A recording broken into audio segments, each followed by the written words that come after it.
And I now give the floor to the Minister for Foreign Affairs of Pakistan, who will speak on video. As the apex UN body, this Council is mandated to guard human rights and human dignity. Today's special session, requisitioned by 70 countries, is an exercise of this important mandate.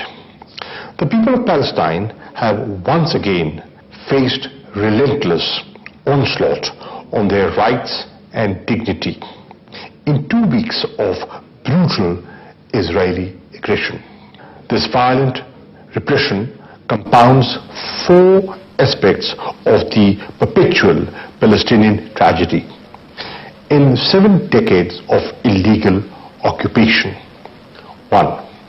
Continuous killing of civilians, disproportionately affecting the vulnerable, including women and children. 2. Continuing Israeli settlement activity as a driver and force multiplier of occupation and violence. 3. Indiscriminate demolition of houses, hospitals and schools, causing innumerable hardships to the people. 4. Recurring forced displacements, making people as refugees in their own land.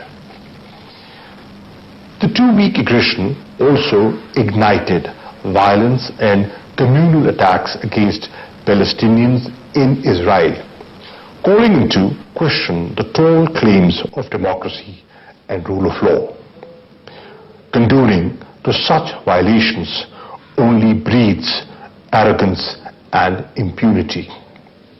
False equivalence between the victim and the aggressor on account of political expediency is patently incorrect and morally reprehensible.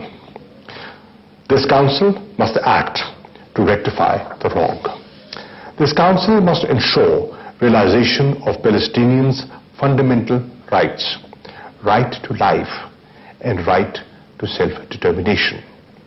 This Council must hold the aggressor accountable through international inquiry. Pakistan supports the Council's deliberations and decisions in accordance with merits of the human rights situation in Palestine. We urge others to do likewise. I thank you.